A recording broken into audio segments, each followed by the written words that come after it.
studying for the LSAT for a while now, more than like 10 months, and I've taken it twice thus far. My very first test, I made a 155, well, my practice test. On the actual test, I scored like a 159, and then I also scored a 158. So I just kind of feel like I've been studying for a while, and I'm like still in that same score range. So that's why when I read about your program, it really resonated with me because I'm like, hey, that's just like me. So I'm trying to score significantly higher. So yeah. Of course. Well, I'm glad to do whatever I can to help you get there. I know that you're aiming for a 170 plus and you're looking to balance your LSAT prep with these pre-existing obligations that you have. So tell me a little bit about those obligations and how much time you think you might have per week to devote to this. Absolutely. So I'm currently in grad school. I'm getting my master's at Columbia.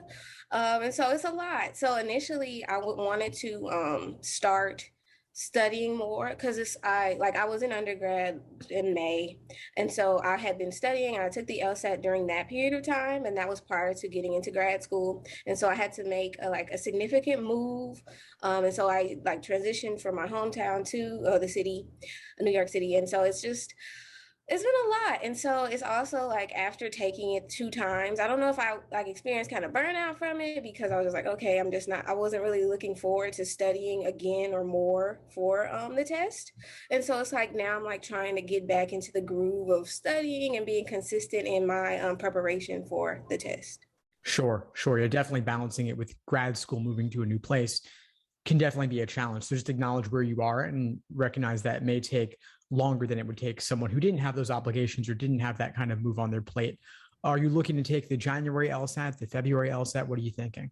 So I'm not going to apply to law school until the next year. So I think I still have a pretty good amount of time. So probably next summer, Nice. early next summer. So I still have I think I have time, but it's like it creeps up on you. So I just wanted to kind of get back into the groove of things. Sure, sure. Well, that's plenty of time to make literally anything happen. If you've got 6+ months to devote to this, given what you've done to this point, there's a lot that we can achieve together. What would you say is the biggest challenge you're facing right now in terms of a particular section or a particular question type? Absolutely. So my biggest areas of concern are like the reading comp section and the logical reasoning section. Well, previously, so I think I got a pretty good grasp on the logic games. But when it comes to like the logical reasoning and the reading comp, I just feel like in both of those sections, I haven't like significantly seen an increase when it comes to, I don't know, like the questions within those sections. Cause like with reading comp, one of the biggest things for me is time. Cause it's like, and I noticed with like in the recordings, they spoke on not just skimming the passages, because I think at one point, because of time restraints, I would like start skimming and then it would be like, oh, okay, I really don't know what the material is. So then would have to go back and reread those sections. And then with logical reasoning, I don't know, I felt as though I was getting the answers right, but I wasn't. So I think I think the lessons I've been watching so far have been really helpful when they detail going back and reviewing those problems that you missed, because I think I go back and I look over them and I'm like, oh, okay, I missed that one, but I don't think I really gained a true understanding as to why I missed those questions. Right, right. The review process is key. And just as you want to review logical reasoning in depth using the Socratic review method, same applies to reading comprehension, breaking down the passage, as well as breaking down the tempting wrong answers and unappealing right answers. You're right. It's not about skimming. It's about reading for structure, understanding the role that each sentence plays in the passage as a whole. So you'll see my deep dive videos in the course. I really aim to dissect the entire passage, breaking it down in language as simply as possible. And so during your review, you want to implement the same strategy on any passages that give you trouble. And of course, it's great to watch the course videos to see how I go about it or how someone else goes about it. But ultimately, this is meant to simply inform the studying that you do on your own between the weekly classes. Absolutely. I agree. Do you have any kind of mistake log or mistake journal where you document your review? No, I don't. And for me, I think that's going to be very helpful because as I previously mentioned, I don't know why, like prior to like being like watching the videos and being told, hey, go back and like specifically try to understand why you missed those questions, I really don't think I did. And for me, that was very interesting because I have like gone through a number of like various materials and whatnot. And so my goal is to really start doing that. in the Yeah, future. great. Please do. You have a lot of time to execute, try things out, figure out what works for you. But it'd be a shame to watch the course videos and see how to review on a handful of passages, but then not make it your own. The whole point here is to make it your own over the course of all of your studying. And you've got several months to make this happen for yourself. So you want to take the example passages that we review in class and then try those same techniques on any one of the other 400 or so reading comp passages or any of the other 5,000 plus logical reasoning questions. There's a lot that you can do to practice and implement this. A lot of exams out there. So in your opinion, should I start more? Because I see the study plan, but should I really focus more on those areas, like for example, like logical reasoning and reading comp, and like how would you suggest I break that down, like do a mix of both at the same time, or really focus on one area and then go on to the other one once I feel as though I've mastered that area? Great question. So the study plan section of the course is meant for someone with no prior familiarity, helping them build the foundation from square one. You're, of course, not in that place. You've taken it a couple of times. You've already made a good improvement. So at this point, you already have a sense of what your weak areas are. So I suggest that you spend more time in the workshops and deep dives section of the course with the full-length class recordings, because those go into much more detail, giving you my in-depth techniques for each section, each question type with tons of examples, getting really granular into the nitty gritty. And so if you know that reading comp gives you trouble, you might want to review the reading comp classes. If a certain logical reasoning question type gives you trouble, you might want to focus on those. And so your prep could be a mix of attending the live classes, attending the study groups, and then watching the recordings of anything you missed that you think you would find useful. And you can give your prep different ratios or proportions of focus on different sections. Maybe if reading comp gives you the most trouble, you do 50% reading comp, 25 games, 25 reasoning, just as an example. And you could do that as number of hours you devote or number of problems that you complete and review. It's really up to you. Well, that makes a lot of sense. What other questions do I have?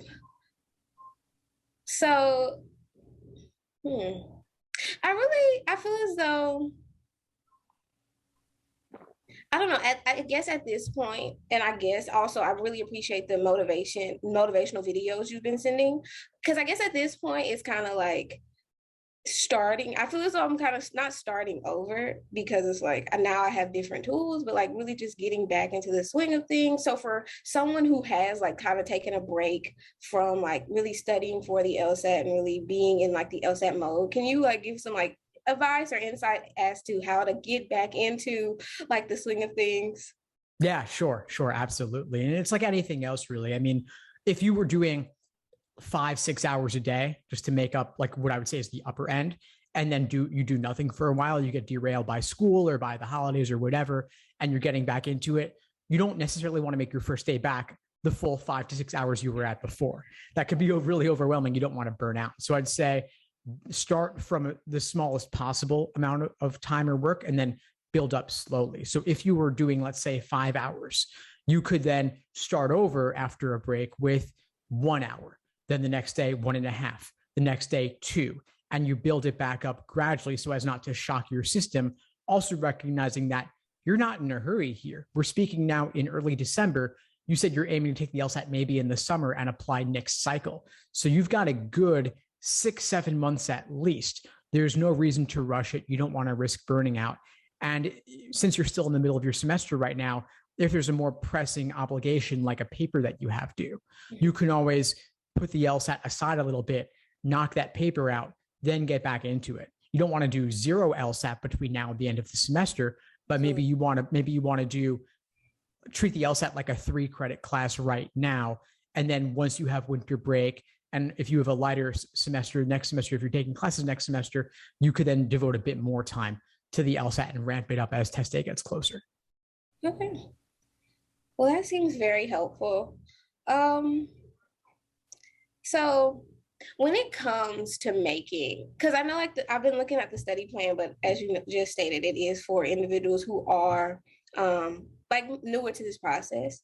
Like, so to sit down and make a study plan, for me, in your opinion, what would that look like? I know you just mentioned, like, for example, maybe like doing a mix of different things, like reading, doing some questions, but because I know I'm speaking to some other students who are also taking the LSAT, they're like, they mix and match things so they don't get bored each day, like during the week. So what would your recommendation be regarding like generating like a concise plan to stick by, or a schedule? Yeah, sure. Well, since you obviously have a lot of familiarity with each section and each question type, mixing's totally fine. You don't need to focus on one thing to really get the basics down as much. If you know that reading comp gives you trouble, then maybe you want an individual study day to be, let's say you pick a particular class video you want to watch on a certain passage. You might attempt that passage on your own, then watch the class video, then review that passage for anything that gave you trouble. Then to mix it up a little bit, you might want to watch a logical reasoning class or drill a couple of logical reasoning questions by type. Or you might want to do a logic games class, complete that game, watch the video, review in depth. You can do a mix each day. It's really just a matter of how much time you have in a given day. If you have 4 hours in a given day, maybe that's one passage, one reading comp class, and one logical reasoning class, and that's it. Another day, it might be a logic game and a logic games class, or it might be an entire logic games section and reviewing all 4 games associated. As you'll find out, and you know this a little bit already, that review takes time, right? You've seen this in the video. Actually doing it yourself without a video takes much, much longer. So recognize that you might not complete as many problems on a given day. You may not have time to do all 3 sections in one day or cover a dozen different question types in one day, but you'll go in far more depth and understand it better. Okay, that makes a lot of sense. Those are my questions. Yeah. Do you have any like additional tips or recommendations before we depart? Yeah, sure. Well, one general comment I have for you is you've got a long time until you take your exam. It's a long road. You don't need to do it all at once. You don't need to achieve your goal score in the next month in order to feel like you're making progress. If you're getting a better understanding, if your score is gradually increasing, that's enough. And it might not increase in a linear fashion, like every week you gain another point. It doesn't work like that.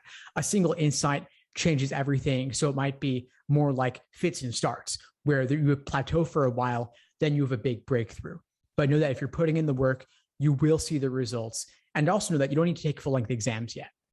I would say spend some more time on doing individual questions by type and doing some individual sections timed just to get that exposure. But you can add the full-length exams into your prep a little bit later. And if you do take one earlier, that's fine, but just know it doesn't reflect your ultimate potential. You've got at least 6-7 months till you take it. You're not in a hurry, and you have plenty of time to improve significantly. And also, you're allowing more time than most people do, so you're maximizing your odds of getting a great result. So I'm excited that you're able to put in this time, that you're willing to do it. Absolutely. Well, thank you so much. That's My pleasure helpful. to you. Of course, any questions, please reach out. I'm happy to help. Absolutely. And you have a great day. Thank you again. You too. My pleasure. Take care. Thanks for tuning into the show. Please subscribe if you haven't done so already to be notified of new episodes as I release them. And feel free to reach out if you need anything at all as you move forward with your prep. I'm happy to help however I can. In the meantime, I'll wish you all the best and take care.